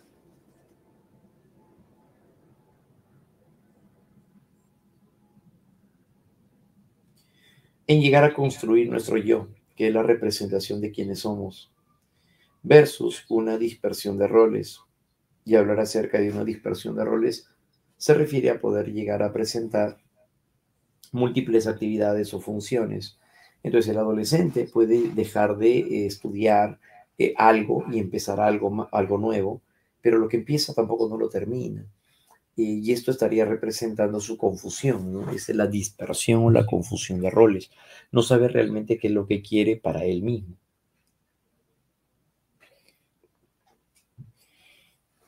Y es a eso a lo que podría estarse también dirigiendo. Muy bien. Al llegar a la adultez temprana, aquí los individuos tienden a presentar un mayor sentido de responsabilidad, sobre todo porque ya empieza el ámbito de ser más independientes y por ende también más predispuestos hacia poder estudiar y trabajar a la vez. Entonces, de esta manera van a emprender con nuevas funciones, van a tener nuevas alternativas y las personas aquí también van a llegar a adaptarse de una mejor manera. Eh, por esa razón, entonces, la adultez temprana consistiría en esto, ¿no? En una estabilidad personal, mayor estabilidad económica, una adaptación mucho más significativa.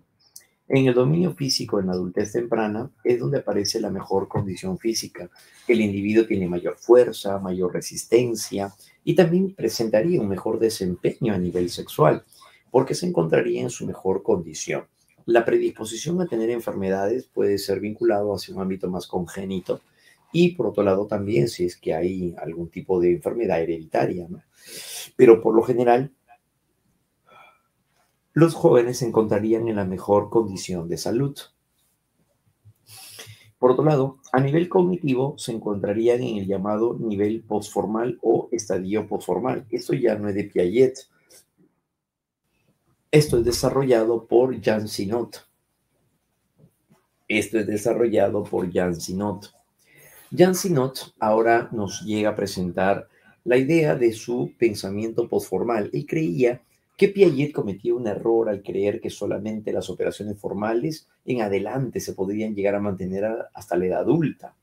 Pero Yancy no creía que si comparamos la forma de pensar que tiene un joven con la que tiene un adolescente, no podríamos decir que están en el mismo nivel, ya que el joven es capaz de utilizar también la experiencia para solucionar problemas o para adaptarse de una mejor manera.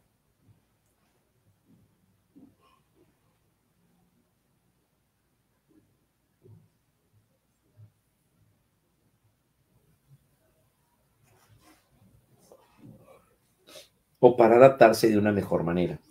Entonces, de esta forma, cuando se llega a presentar el pensamiento postformal, es mucho más abierto, es más adaptativo, es más evaluativo, ¿no? Y tiene una contribución muy importante. Por otro lado, también se da el pensamiento más flexible, ajá, donde las personas tienden a ya no someterse a rigurosos contenidos dogmáticos, ¿no? Sino que se da cuenta de que la persona va a llegar a presentar más bien un sentido de adaptación, ¿no? Se va a ajustar a una nueva situación. Entonces, llega a ser dialéctico, ¿por qué? Porque se relaciona a través del costo-beneficio. Evalúa una situación y lo relaciona con otra. Costo-beneficio.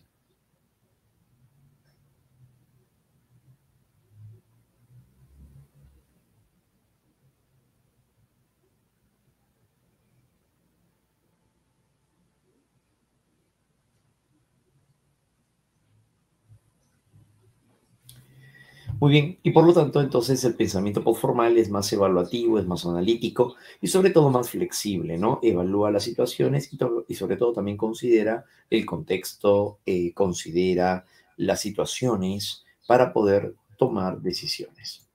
Eric Erickson, por otro lado, consideraba que durante la adultez temprana es la etapa donde nosotros afianzamos nuestras relaciones con otras personas, lo cual implicaría la intimidad.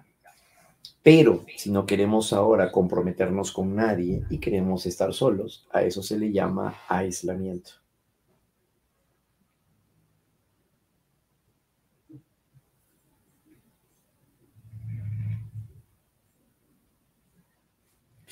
Por tanto, nos referimos hacia la intimidad frente al aislamiento. Si no desarrollamos una intimidad que es de interactuar, tendemos a alejarnos, ¿no? Durante la adultez intermedia, por otro lado, ahora durante la adultez intermedia,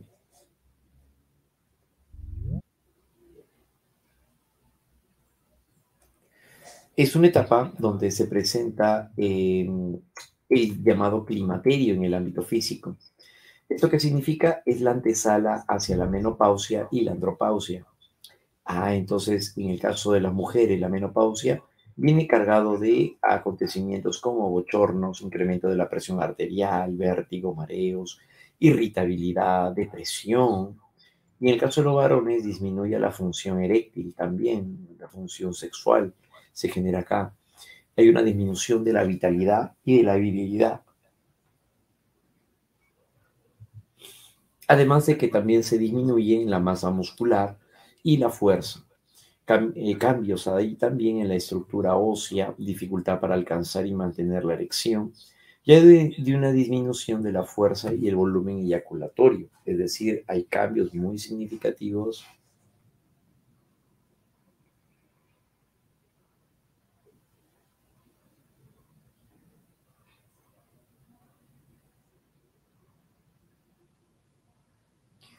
En este caso, entonces, hablar acerca de los varones es presentar cambios vinculados sobre todo también hacia el ámbito hormonal, a nivel corporal y a nivel, pues, de comportamiento sexual. Entonces, el climaterio va a llegar a ser todo ello, ¿no? Claro. Por otro lado, entre otros cambios, va a llegar a presentarse la presbiopía, que es cuando la imagen se forma detrás de la retina y por lo tanto se va alejando el objeto para poderlo formar en el centro de la retina. Por eso los adultos durante esta etapa tienen a alejar las cosas para verlas.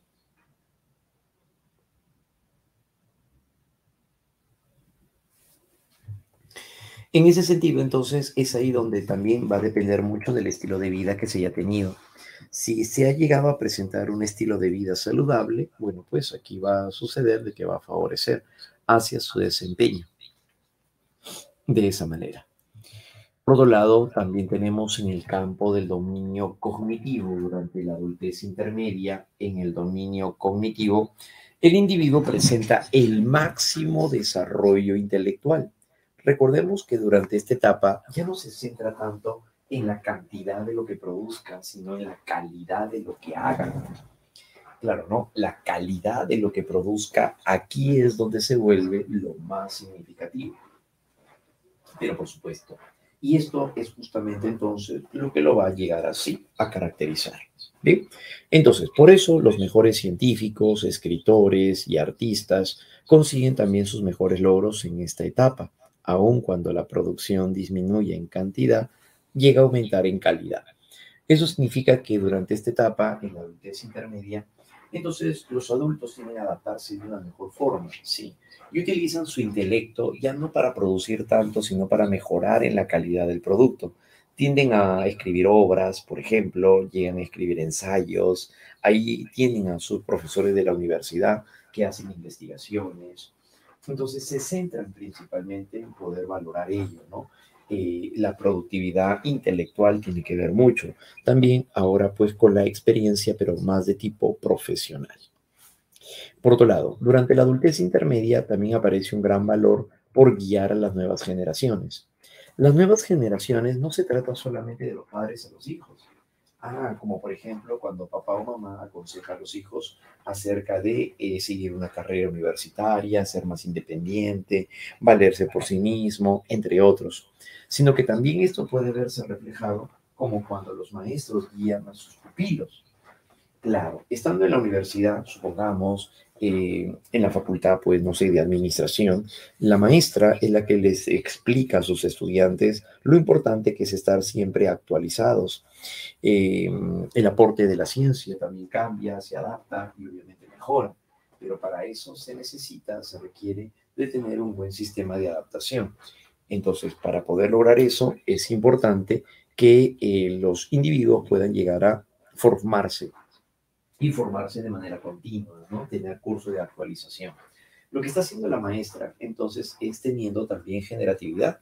Claro, solo que no se dirige a sus hijos, sino se dirige a sus estudiantes. Entonces, cuando esto ocurre, ahí es donde nace otra forma de valoración. ¿Ya? Muy bien. Y ese va a llegar a ser entonces el campo principal. Pues sí, eso se daría de respecto a Erik Erikson. Por otro lado, si hablamos ahora acerca de la adultez tardía, ahora si es que nos referimos acerca de la adultez tardía, la adultez tardía tiene que ver ahora con la última etapa del desarrollo. Durante esta etapa ya vamos a presentar en el desarrollo físico ciertos cambios, claro, ¿no? Durante esta etapa tiende a presentarse también un declive en la salud. Principalmente en las mujeres, los cambios se van llegando, principalmente dijimos en las mujeres, el cambio se va a ir dando a través de la osteoporosis. Y en el caso de los varones, los cambios se van a ir mostrando a partir de, si hablamos acerca de la osteoporosis, ¿no? En las mujeres, en los varones el principal problema es la próstata. En los varones, más bien, el principal aporte, el principal problema, perdón, va a ser la próstata. Pero estos cambios que se van a ir teniendo pueden llegar también a prevenirse, pero eso va a depender del estilo de vida que se haya tenido. Entonces, si ha tenido un estilo de vida basada en el alcohol, trasnocharse, una alimentación deficiente, drogas, entonces es probable que la persona tenga pues problemas de salud mucho más acrecentados durante esta etapa. Es por esa razón entonces que el desarrollo físico de la adultez se va a ir dando bajo esas características. ¿Hay mayor lentitud al momento de llegar a desplazarse? Sí. Hay mayor tendencia también a presentar dificultades para poder andar. Esto ocurriría también porque las articulaciones llegan también a sentirse lesionadas, afectadas, pero eso va a depender obviamente de lo que haya realizado la persona durante su etapa de juventud. Entonces, eso corresponderá al desarrollo físico en la adultez tardía. Por otro lado, en el desarrollo cognitivo, en la adultez tardía, desarrollo cognitivo, ocurre que durante esta etapa, en la senectud, el individuo tiende a presentar una mayor lentitud al momento de procesar la información. Por lo tanto, lo que hace es ser más lento cuando procesa. Al momento de explicarle algo, tenemos que volver a explicarle. ¿Por qué? Porque la persona tiende a olvidarse con facilidad o probablemente incluso también tiende a necesitar de un recurso como anotar. Hay abuelitos, por ejemplo, que tienden a anotar lo que tienen que hacer, porque si no se les olvida o probablemente incluso no, no utilizan los recursos adecuados para solucionar la situación problema. A eso se refiere. Y bien, entonces a eso nos referimos en este caso, ¿no? Cuando hablamos y referenciamos sobre la inteligencia y las habilidades de procesamiento. Para Robert Stenberg, algunas habilidades como la velocidad, cómo se procesa la información y el razonamiento abstracto declinan con la vejez, pero algunos aspectos del pensamiento práctico e integrador tienden a mejorar con el paso de los años. ¿Eso qué significa? Significa que mientras nosotros vamos llegando a disminuir en la velocidad de procesamiento, hay algo que sí favorece, que vendría a llegar a ser ahora el mejorar con el paso de los años. ¿Qué mejora con los pasos de los años? La inteligencia cristalizada. Claro, ¿no? Que corresponde a lo que uno ha aprendido a lo largo de la vida. Entonces, es durante esta etapa donde el abuelito le va a dar mayor valor hacia lo que va a poder llevar a cabo, a lo que va a poder realizar. Claro, ¿no? Y en este caso a eso nos referimos. Compensa ello con la experiencia, la inteligencia cristalizada, se va consolidando durante esta etapa. No es que inicie aquí. La inteligencia cristalizada no es que empieza en la adultez tardía, no, sino que es aquí donde se va consolidando, porque ya se ha formado anteriormente a partir de las experiencias que hayamos tenido. Entonces, la inteligencia cristalizada se va formando a partir de la experiencia con la cual nosotros interactuamos también con el medio o con el entorno.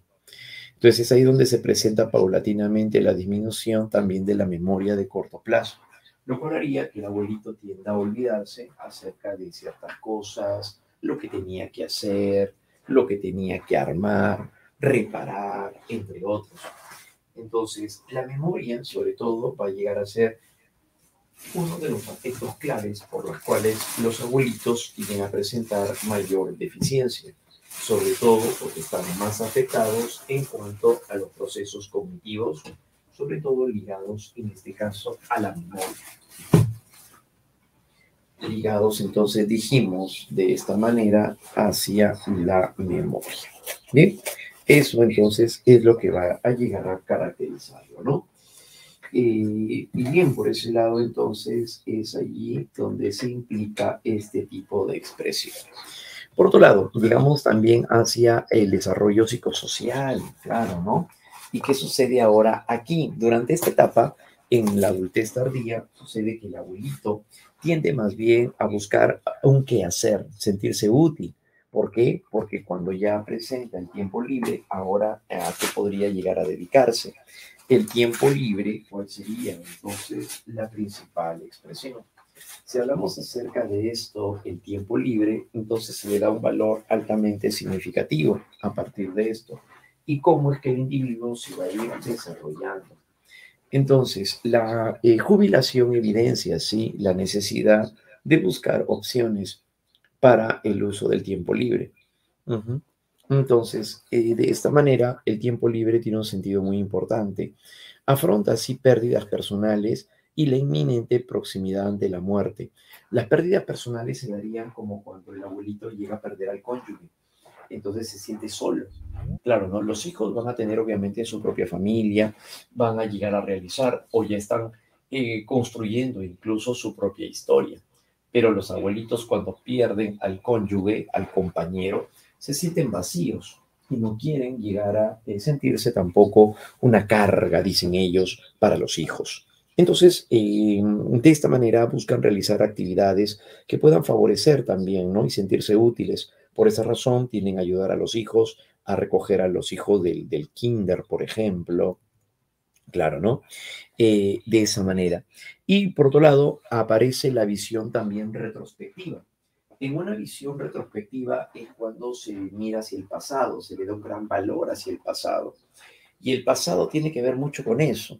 La visión retrospectiva es mirar hacia el pasado, es llegar a centrarse sobre todo en estos eventos que se han llegado a tener.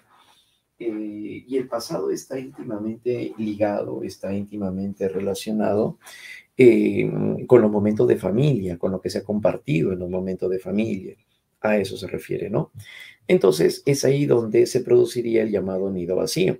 Es el sentimiento de soledad ante la ausencia de los hijos. Ese es el nido vacío. Ese es el nido vacío. Y el nido vacío entonces tiene este aspecto, ¿no? Es el sentimiento de soledad cuando los hijos ya no están. Y es que el momento en el que los hijos van tomando sus propias decisiones, van llegando a ser más independientes, al salir de casa, entonces forjan sus propias familias. Y es aquí donde se presenta el sentimiento de soledad, ¿no? Porque los hijos ya no se encontrarían. Claro, ¿no? Entonces ese es el nido vacío. Y desde la perspectiva de Erik Erikson, finalmente, es donde se le da un fuerte valor hacia poder llegar a valorar todo aquello que hemos realizado a lo largo de nuestra vida.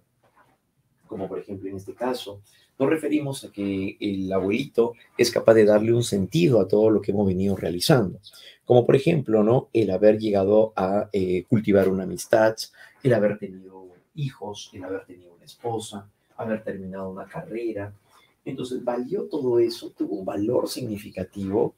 ¿O simplemente pues no formó parte de algo que nosotros deseábamos? Entonces, a eso es a lo que se le llama la integridad frente a la desesperación. Entonces la integridad es el valor por lo que nosotros realizamos, por lo que nosotros llevamos a cabo. Es la integridad. La integridad y la desesperación se estaría dando cuando la persona llegaría más bien entonces a no poder satisfacer ese estado. Si no fuera así y el balance se tornara negativo, la imposibilidad de cambiar el pasado los haría sentirse sin esperanzas, provocando depresión. Entonces en este caso, ¿los abuelitos también pueden llegar a desarrollar entonces un estado depresivo? Sí, cuando creen que no tuvo sentido todo lo que han venido haciendo, cuando a lo mejor han tenido dificultades o problemas en la familia, discusiones donde los hermanos se han alejado. Los abuelitos tienden a sentirse culpables, creen que ellos son los que en verdad, pues, a partir de ellos fue que los hijos no se desempeñaron adecuadamente, no se desenvolvieron de manera oportuna. Y es ahí donde aparece, sobre todo, pues, esta expresión. Entonces, es allí donde la integridad frente a la desesperación cobra un valor muy significativo. Por eso habrán visto en algún momento que los abuelitos tienden a darle un valor muy importante a darle sentido a lo que vienen haciendo, ¿no? Se sienten útiles cuando ayudan en casa, se sienten útiles cuando desempeñan algún tipo de rol, porque eso le da un valor significativo. Claro, ¿no? Porque ellos están pensando más en la muerte en sí. Y más aún si es que no tienen al cónyuge, tienden a sentirse pues más solos, ¿no? Por eso el valor por lo que se viene realizando también pues en este caso. ¿Ya? ¿Listo? Muy bien, chicos. Entonces, eso es lo que se va a llegar a mostrar dentro del campo de lo que es integridad frente a la desesperación. Bien, listo, muy bien. Entonces, tenemos allá Papá Biología. Amigo, ¿cómo estás? Muy buenas noches. Hola, ¿qué tal? ¿Qué tal? ¿Cómo estás, amigo? Qué gusto escucharte.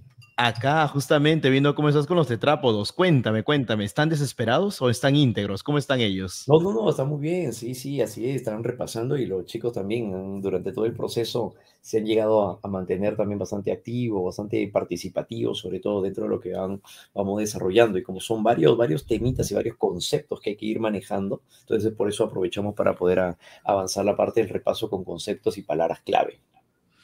Perfecto, perfecto, amigo. Muchísimas gracias, muchísimas gracias. Como siempre acá, sabes que valoramos todo lo que haces por los tetrápodos y los tetrápodos también valoran lo que tú haces por ellos.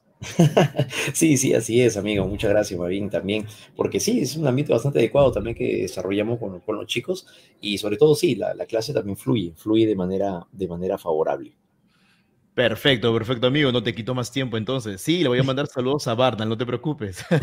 Nos vemos, amigo, nos vemos. Un Listo, abrazo. gracias, gracias. Listo, nos vemos, estimado Cristian.